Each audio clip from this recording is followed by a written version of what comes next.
food for tonight. So say, how did you get started in the oil field?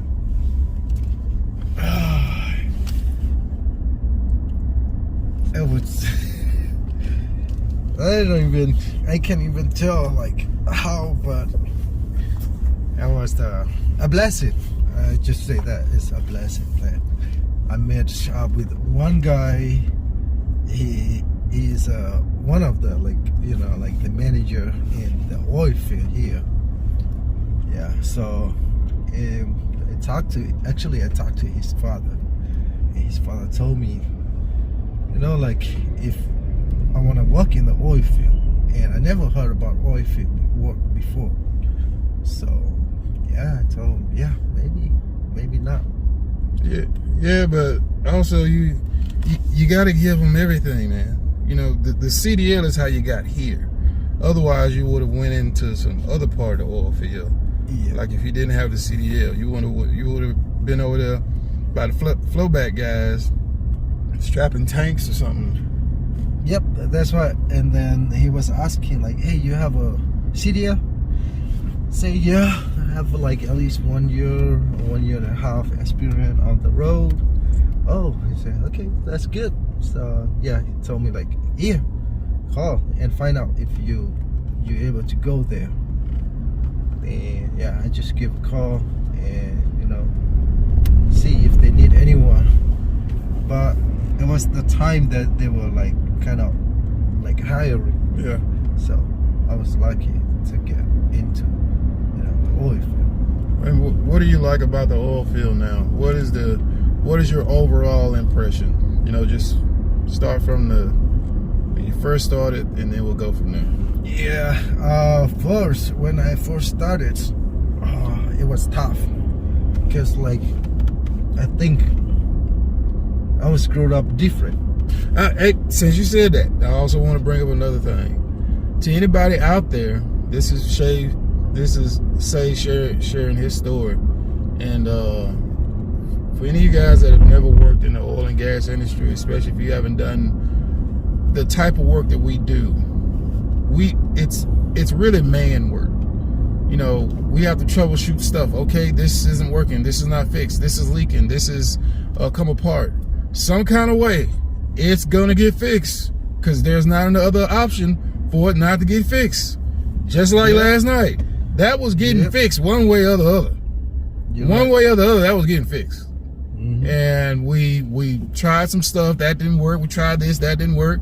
Finally, like, hey, you know what? Do you think those lubricator, the round rubber lubricator? So we took one of those and stretched it across, and it fit in there, and it worked. It was just, after looking at it, and it looked like, it had a little tear splice in it, they tried to fix it.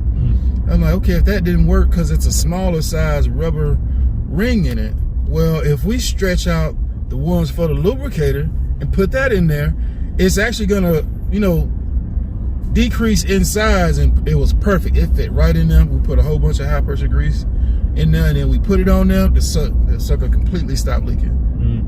So there's a lot of stuff going on in the oil field, but that's one of the biggest things, is being able to move to the next thing, Yep. So explain the difference in where you started at versus the oil field and your understanding of that.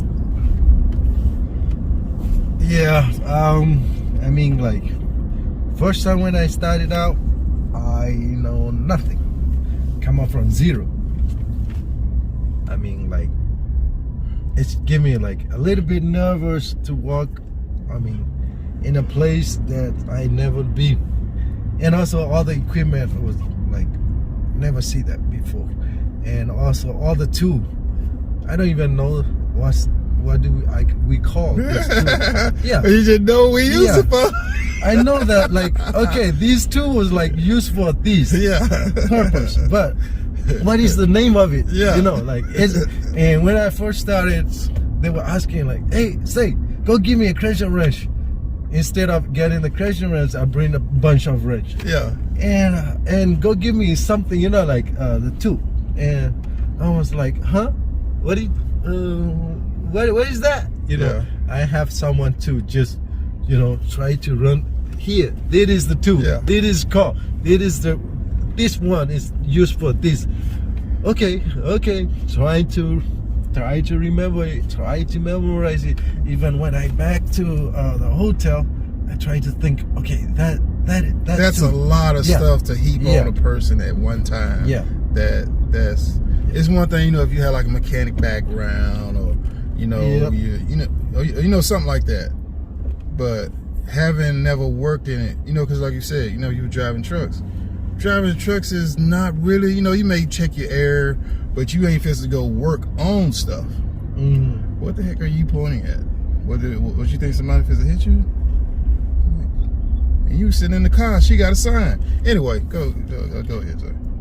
Yeah, it's a lot. I mean, and also like sometimes after like few days, then you be thinking like, oh, this job might not be for me. Yeah, it's hard for me to do it because you see like when things is not going right, and then everyone jump in there and try to fix it and do the repair on the and you don't know where you fit in there when something's going on. Yeah, and you just walking around and look around and try to help as much as you can, but you don't even know what you're helping to do. Yeah, you just back and forth running here and there and look what you know, and sometimes when you come back after thing done, after everything being fixed, and you sit down and then thinking, what am I doing here? I don't even like being any help to anyone, and I just like walk around and I don't know, like, but I'm all the way like in my mind like, okay, if they can do it one day, I can do it too. Yeah. So I just like, okay, maybe not my time yet. I just have to learn, you know, I have to learn. But sometimes you see like when thing was going wrong with the pump and everyone was like doing things here and there, and you can't help, and you just think to yourself like, oh, I'm not helpful to this, like this position, like to this job. So maybe I better find something that I can be helpful. You know, like and thinking of like, even sometimes I was thinking of like, oh, I better quit because like it's not for me. But I was like, I won't give up. And you hung in there. Yeah. And I guess that's all. I think that's the end of the construction. I think. Yeah. But the biggest thing is, one, you hung in there. Two, you tried your best to absorb as much as you possibly can. And another big thing that I would say to a lot of people is, all right, just like I was talking about going back to the yard and then you run the pump by yourself, like if you get a chance to run it by yourself, do it by yourself. Just like when I was pulling the seats on the frac pump, I went up there to do it by myself, because doing it by myself, I'm thinking out what I'm doing, and also when I went to put the new seat back in there, it got twisted. Now, I look like I always have a habit of looking at it when I'm putting it in there, because I want to make sure that the space around it is even. Because if it's not, that seat ain't gonna set off in there, and then you got to take all that back apart.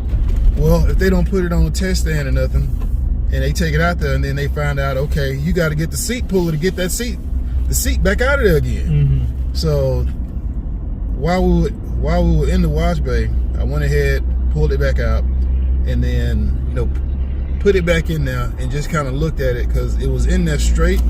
But when I went to hit it, it got turned a little bit, and then I was still trying to hit it, not realizing, because when you hit it, when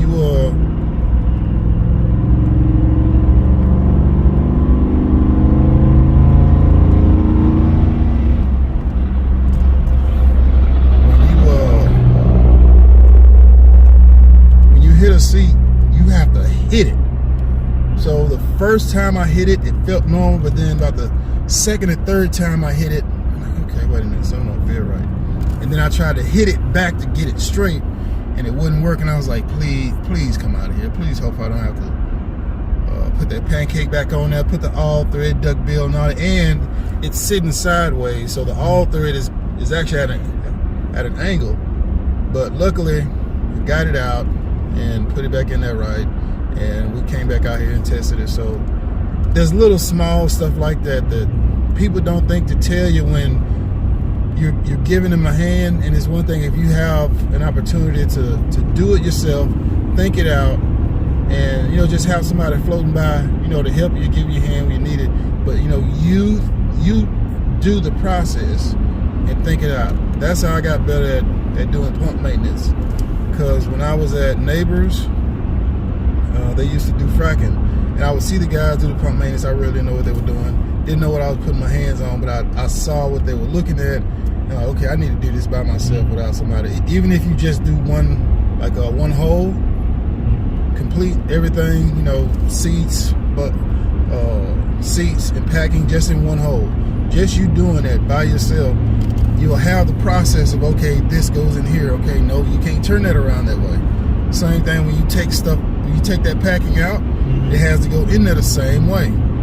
The only difference is if you're using a different style of packing. Let's say your company's using Dragon, and they run out of Dragon packing, and they went and bought SPM.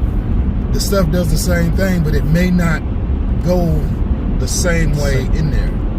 So, but go ahead, say. I just want to throw that out there for anybody who's watching. Keep that stuff in mind. It's a different world. It's a different life out here. And say, you see what we do. Yep. We keep stuff running. Ain't nobody coming out here to fix that frac pump when that broke. It was either we were gonna fix it, it was going back to the yard. Yep. And on top of that, we're 2 hours away from the yard. Yep, it is. I mean, it is. Like, so like, as I earlier said that, like, I was grown up in different war, and also the way, like, everyone is different because, like, we grew up in different places. Yeah. Yeah. And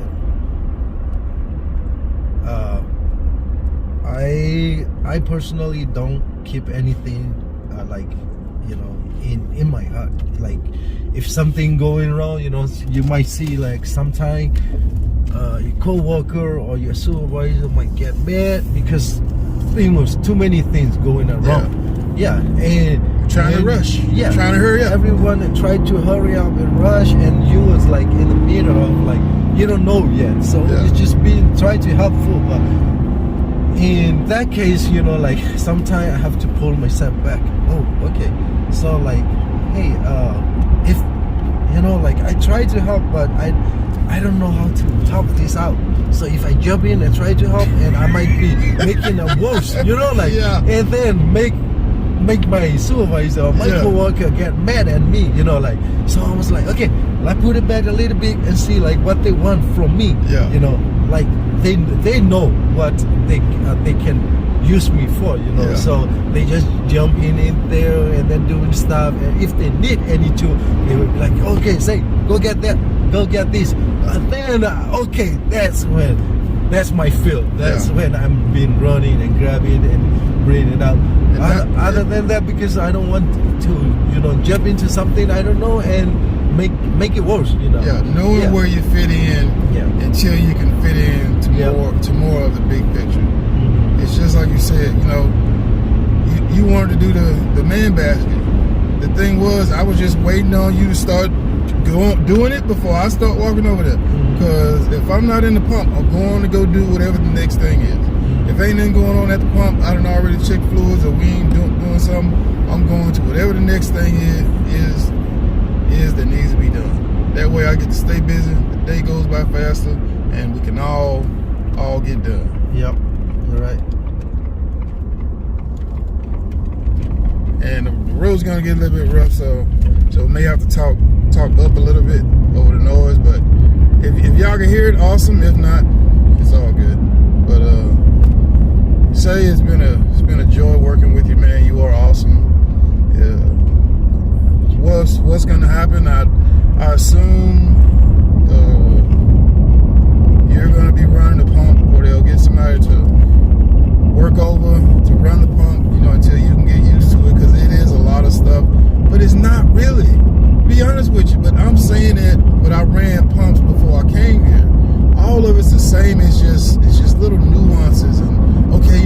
know that doing this would cause that, and okay, that's what that vibration is. Okay, I need to turn that down. And what situations you can't adjust something in, until you get to a situation where you can adjust something. Or there's what they call multiple operation jobs. Like, remember when the workover rig guys came over and we were pumping down and they were doing their workover rig? That was multiple operation job sites. That's what they call it. Yeah. Just like you've been with us when we pumped down on some jobs where the frack guys and all that stuff was still there. Yep. So that was a multiple operation job site. Yep. What we do in itself is a multiple operation job, because you have the pumps and then you have the other stuff that's over there. So that's why I sent you those videos. That is what we do. All them videos I sent you, the oil field videos, that is pertaining to what you do. So when you get a chance, watch them. They got one on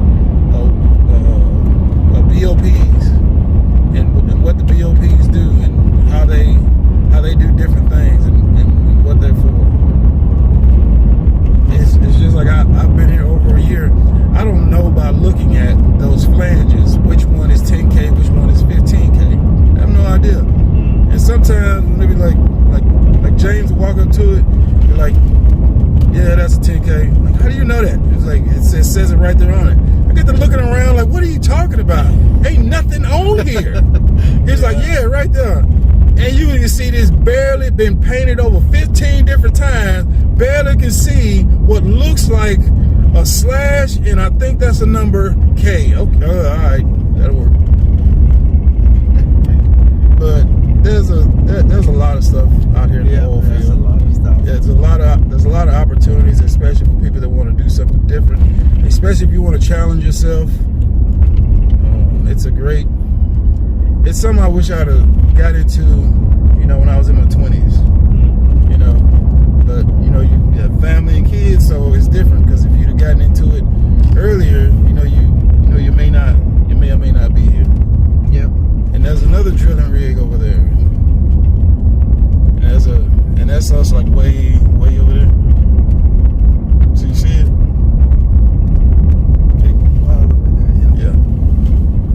But yeah, I think that's a smoke from Canada. Yeah, I mean, like this job, to be honest, is why do I say that? It's a job that you learn and grow. Yeah. And then because you just scratching the surface, man. The difference is where you're working at right now is where, what's the white guy with the beard? We're physical swap out with him. The younger guy with the wearing the shirt. Andrew. Is that his name? Yeah. With the one with the big beard? Yeah. Okay. Andrew. He came from frack. Yeah. And but he went from frack to here, and he was like, man, if I wish I'd have known then what I know now, he's like, man, I'd have never done frack. It's like, yeah, that's why if you notice, if any of you guys come out here to work in the oil field, look at where some of the older people are working at. You see a bunch of young guys running around you. Like, okay, there's some young guy stuff. You see a bunch of guys into their 30s, stuff like that. Okay, because we all got different speeds along that 10-year mark. 20 to 30, you got a different speed. 30 to 40, you got a different speed. 40 to 50, you got a different speed. You starting to see a bunch of guys in their late 30s, early 40s, some of them even into their late 40s and 50s, and they still out here doing it. Dude, that tube guy's 68 years old. But you can kind of tell because he ain't moving fast, but he's getting it done. But he said that, I was like, well, it makes sense what he's doing, because what he's doing is also keeping him in shape. So yeah. You got any more pointers, advice for people out here? Say.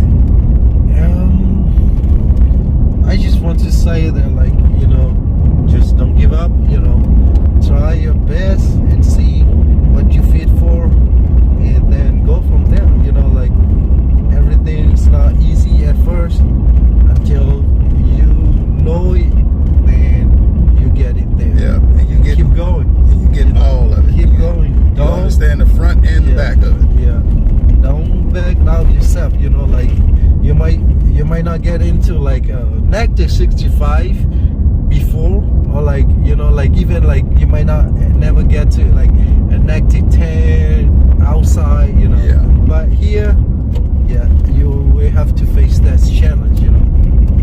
Someday when you get out, you woke up and then okay, it's warm in the room, you know, you dress up good, and then you look at the weather, okay, it look like negative 10. All right, it should be okay, you know, like I will tell, this close. I will tell y'all from personal experience. Every morning, once we got into that late January, I'd open the door. He said I'd stand there in my underwear. I open the door and feel what that cold air feel like. If that cold air hurt, all right, I need to put some extra on. If the cold air was just annoying, okay, I can do this, you know, with just a hoodie. But it depends on whether you're on day shift or night shift. Because when that light is out, it's a little bit warmer. When that light's gone and that little warmth is gone, it is not coming back. I got some pictures and video when we worked in Wofford City. Yeah. And thank God I brought a hoodie that night, because I had like a little long sleeve shirt on. Like, oh, I'll be all right. Man, if I hadn't have brought that hoodie, I wouldn't have made it. Because we had to rig over that night. And it was my first time working with them, because I'd been in the yard for like a week or something. But guys, we almost here, so we're gonna have to end this video. So we'll see y'all later. This is JP, this is Jay, and Say, see y'all later.